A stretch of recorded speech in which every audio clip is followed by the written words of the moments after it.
शहर जिल्ह्याचे अध्यक्ष शिरीषजी बोराळकर आता ज्यांनी आपल्याला मार्गदर्शन केले आणि गेले असे आमचे सहकारी संजय केणेकरजी, अनिल मकरेजी, मनसेचे जिल्हाध्यक्ष आमचे मित्र सुमित खांबेकरजी, दीपक डाकणेजी, आमच्या या IMAच्या अध्यक्ष उज्ज्वलाताई तैफळेजी, तसंच डॉक्टर महेश मोरेल, अरुण गुदगे, डॉक्टर रुपालीताई धर्माधिकारी, डॉक्टर चंचल साबळे, बरोबर ना, डॉक्टर दागाजी, डॉक्टर चावरेजी, सर्वच म्हणजे तसं आदरणीय व्यासपीठ आणि उपस्थित समोर सर्व वैद्यकीय क्षेत्रामध्ये काम करणारी सर्व डॉक्टर मंडळी आणि त्यांना असोसिएट्स असणारे सर्व वैद्यकीय क्षेत्रातील सर्व अतिशय महत्त्वाची सर्व व्यक्ती आणि उपस्थित बंधू भगिनींनो आणि मित्रांनो, वैद्यकीय आघाडी ही भारतीय जनता पार्टीची अनेक वर्षापासून अतिशय चांगलं काम या महाराष्ट्रामध्ये करत असते आणि त्यातलाच भाग म्हणून आज उज्ज्वलाताई दैफळे, मोरेल आणि धर्माधिकारी मॅडम या सगळ्यांनी पुढाकार घेऊन या शहरातील नामांकित डॉक्टरांना सगळ्यांना इकडे बोलवले. मी जास्त वेळ घेणार नाही, मला माहिती आहे भुमरे साहेबांना आपल्याला ऐकायचं आहे आणि आम्हालाही पुढे कंटिन्युअस कार्यक्रम आहे, रॅली आहे, लोक तिकडे जमा आहेत.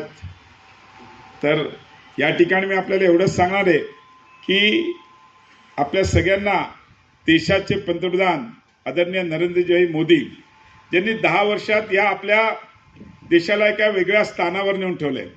आपल्याला आठवत असेल तर 2014च्या अगोदर, म्हणजे मी मनमोहन सिंगच्या काळाला जात नाही, पण त्याच्या अगोदर आपला देश या जगामध्ये 14 नंबर, 12 नंबर, 15 नंबर, 10च्या कधी आलाच नाही. जागतिक पातळीवर GDPमध्ये आपण कुठेही नव्हतो, पण आज माननीय मोदीजींच्या नेतृत्वामध्ये आज आपण 5व्या नंबरला आहोत जगामध्ये. जागतिक पातळीवर आज आपला देश 5व्या नंबरवर आहे.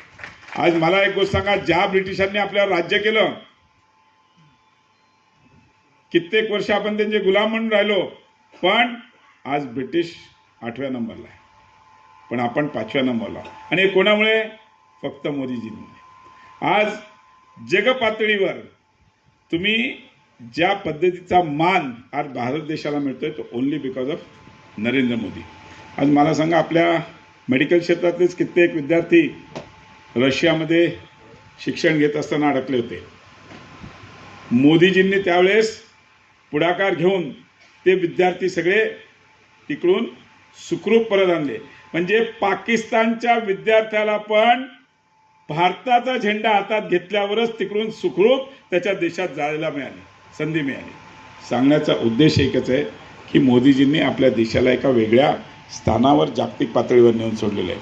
आणि जे शब्द त्यांनी त्यांच्या 2019च्या वचननाम्यामध्ये दिले होते ते सगळे पूर्ण करायचा प्रयत्न केलेला आहे.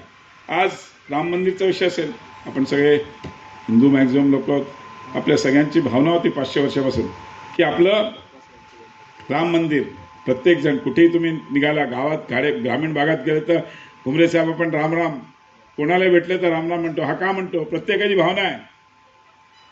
त्याच्यामुळे आज प्रत्येक जणाच्या मनातला विषय होता राम मंदिर. माननीय मोदीजींनी 22 जानेवारीला आपल्या सगळ्यांच्या मनातल्या भावना पूर्ण केल्या आणि जगभरातून आज लोक तिकडे दर्शनाला येत आहेत, राम मंदिराचं दर्शन घेत आहेत, आपल्या सगळ्यांच्या भावना पूर्ण.